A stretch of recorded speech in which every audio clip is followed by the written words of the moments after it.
रामलाल जी, विधानसभा में मेड़ता विधायक की जगह डेगाना विधायक ने आपके जो किसानों पे लगे मुकदमों की आवाज़ उठाई है, उसके लिए आप क्या कहना चाहते हैं? मैं उनके लिए ये बधाई देना चाहता हूँ। हाँ। उसने किसानों की सच्ची बात को विधानसभा में पेश किया। जी। वो धन्यवाद के हकदार है। हाँ। और उसने अच्छी बात उठाई और एमएलए अपना तो कुछ बोला भी नहीं और हक इनका बनता भाई कि किसानों पर झूठे मुकदमे क्यों जी। किए। उसने विधानसभा में आवाज़ तो उठाई, अपना ये मेड़ता क्षेत्र का एमएलए उसने कुछ बोला भी नहीं जी कि अपने किसानों के झूठे मुकदमे लगे। जी। उसने विधानसभा में बात की तो वो तो वाजिब बात की है और वो बधाई के हकदार है। जी किसान उनके साथ है हमेशा। जी।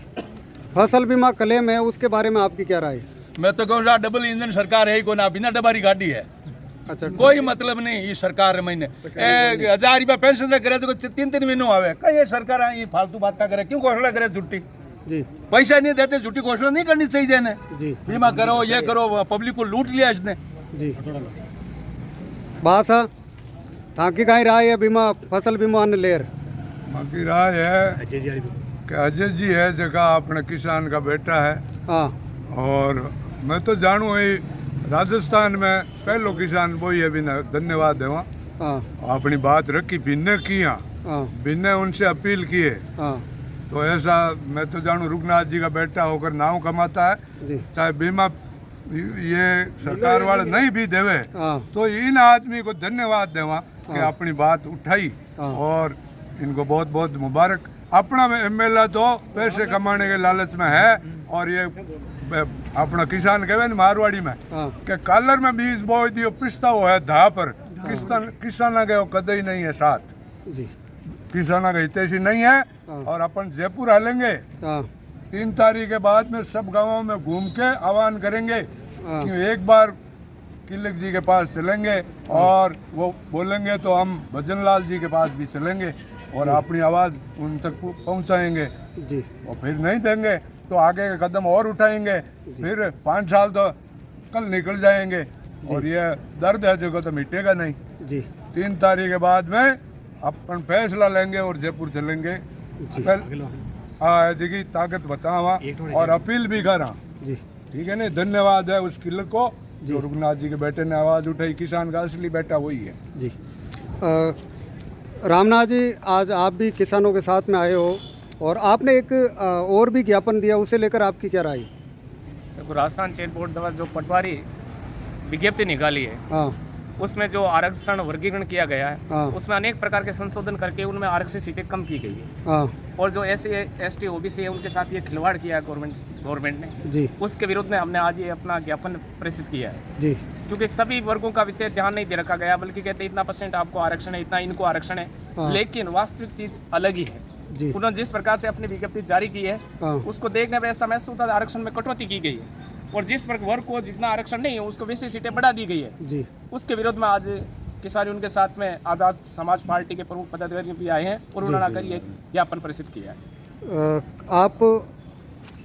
आपकी क्या राय है सर इस आरक्षण के मुद्दे पर? आरक्षण जो चेन बोर्ड ने जो ये भर्ती निकाली है जी इसमें SC ST OBC के खिलाफ उन्होंने षड्यंत्र रच के जो पद हैं जी उनको कम दिए हैं, जी जबकि आरक्षण है जो EWS को सबसे ज़्यादा दी गई है। जी जो पद है उसको भी उन्होंने घटा दिया है। जी तो हम ये मांग करते हैं राष्ट्रपति महोदय से कि इनमें सुधार करके और पदों में जो बढ़ोतरी की जाए। जी। और देश भर में जी। आप किस पद पर हैं? मैं भीम आर्मी जिलाध्यक्ष नागौर। सुशील जी, आज किसानों की जो मांग पत्र है वो मैडम को दिया, आपने ज्ञापन दिया है, उसे लेकर आपकी क्या राय है? आज मेड़ता क्षेत्र के किसानों ने मुख्यमंत्री महोदय के नाम जो लंबे समय से उनके मुद्दे हैं, जी जिनके प्रशासन तारीख पे तारीख तो देता है लेकिन समाधान नहीं होता है, जी तो एक बार फिर दुखी और परेशान किसानों ने जी कुछ मुद्दे हैं जो एक तो रेलवे जो भूमि अधिग्रहण का जी। है, जब किसानों से आपत्तियां ले ली तो उनका समाधान किए बगैर निर्माण कार्य शुरू कर दिया, जी जिससे किसानों में आक्रोश है। एक जो हाल ही में पटवारी भर्ती जो 1755 सीटों के लिए सरकार ने निकाली थी, लेकिन SC ST और OBC के साथ वो खुला तानाशाही करके जो संविधान से आरक्षण मिला है जी। उनके ध्वजा उधेड़ रहे हैं संविधान का। जी जो SC की सीट है उनके 277 पद मिलने थे जी और उनको पद मिले 229। जी। ST को 208 पद मिलने थे, उनको मिले 175। जी। और OBC को जहाँ 364 पद मिलने थे वहाँ मिले उनको 303। जी। तो जब हजारों हमारे बच्चे SC ST OBC के जब तैयारी से लाखों रुपए लगाकर उनके माँ बाप उनको पढ़ाते हैं जी। और कानून संविधान से मिला हुआ आरक्षण इस प्रकार से खुली तानाशाही करके खा जाएंगे तो फिर बच्चे करेंगे क्या जी। ST OBC के। उनके साथ जो मुद्दे हैं कि किसानों के जो एक मेहता सिटी में तेजाजी द्वार बन रहा है जी। उसका शिलान्यास के बाद निर्माण कार्य शुरू होने के बाद लाइट के जो बिजली के खंभे आ रहे हैं जी। एक 10 लाख का चेक जब 28 जनवरी को जमा करवा दिया, लेकिन मेहता का जो बिजली विभाग प्रशासन है वो आज भी अपनी तानाशाही से वहाँ तार नहीं हटा रहा जी। है, जिसकी वजह से किसानों के आराध्य देव के वो निर्माण रुका हुआ है। जी।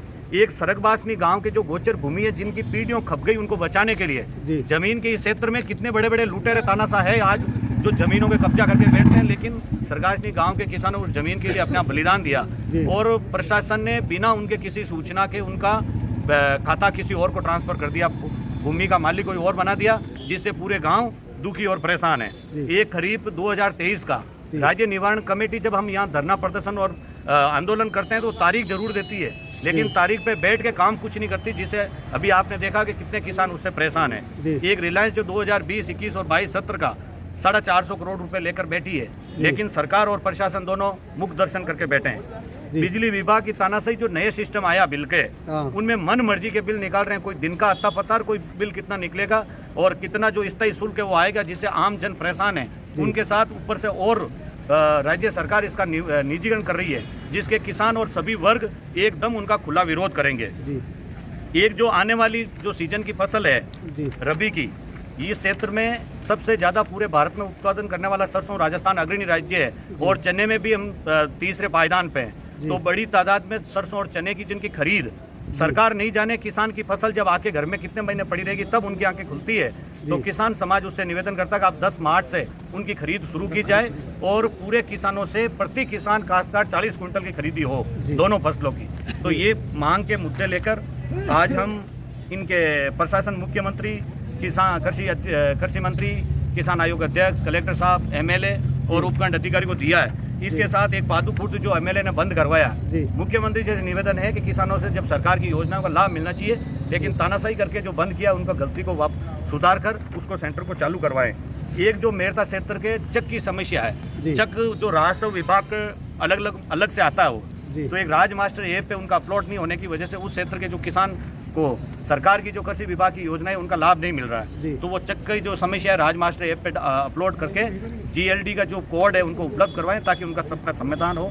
इसी मुद्दों के लिए आज आए हैं। अब हमने प्रशासन से निवेदन है कि समय रहते उनका समाधान करें, नहीं तो ये दुखी और आक्रोशित किसान जो नेशनल हाईवे में आपने केस लगाए, हम थाने का जब घेराव कर रहे थे तो एडिशनल SP की बात पे हमने उन पे विश्वास करके किसानों को रोके, लेकिन फिर भी समाधान नहीं हुआ है। अब अगला जो कार्यक्रम होगा, तो अभी आपने बुजुर्ग जो हमारे किसान हैं कितने दुखी और आक्रोशित हैं, इनकी आपने मुखारबिंद से सुना कि हम कितने दुखी और परेशान हैं। तो सरकार को ऐसा नहीं हो कि पूरा राजस्थान ठप करने की नौबत आ जाए। समय रहते सरकार इनको चेते और किसानों के हित में कुछ अच्छे कार्य हो। तो कितना दिन का समय मांगा है आपने? अभी हम मुख्यमंत्री को ये भेजा है, उसके बाद हम जयपुर जाके उनसे प्रशासन से संबंधित जो भी जैसे अजीत जी किलक ने बहुत अच्छा उनका हमारे किसानों ने, बुजुर्गों ने धन्यवाद दिया है और हम पूरे किसान कौम की ओर से उनका धन्यवाद ज्ञापित करते हैं। और दूसरे जो MLA है, मेरता के भी MLA और भी किसानों के बहुत गरीब मजदूरों के MLA बच्चे हैं जो बाबा साहब के नाम पे ही हमारे मेरता के विधायक बड़े बाबा साहब के बनते हैं चेते, लेकिन जब ये आरक्षण की बात है तो आज चुप क्यों है?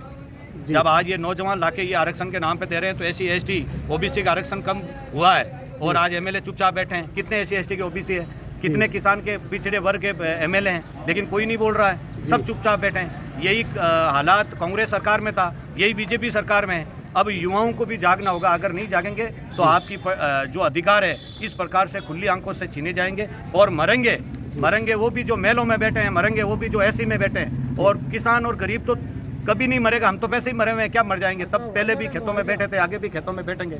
लेकिन जो करोड़ों रुपए लगा के अपने बच्चों को पढ़ा रहे हैं, जो ऐसी और जो आज बड़े बड़े जमींदार और नेताओं की चमचागिरी करके बैठे हैं, सबसे पहले वो मरेंगे, हम तो बाद में मरेंगे। लेकिन हम सब ने इस लड़ाई को शुरुआत किया है और जो अच्छे MLA हैं, अजय जी किलक जैसे विद्वान आदमी, वो ऐसे और उनके साथ जुड़ेंगे लोग। और हम निवेदन सबसे करने, हमारे संबंधित किसान अलग अब हम एक कार्यक्रम चलाएंगे, बोल किसान बोल।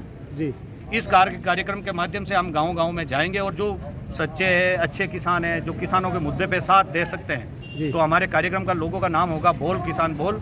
जी। जो किसान के बेटे हैं, जो सामाजिक, आर्थिक, राजनीतिक या किसी भी क्षेत्र में हैं, उन सब से मिलकर बोल किसान बोल के लोगों के साथ ज़्यादा से ज़्यादा इस कार्रवाई को बढ़ाएंगे ताकि अपनी मजबूती के साथ इस संघर्ष को आगे बढ़ाएं। धन्यवाद। राम राम।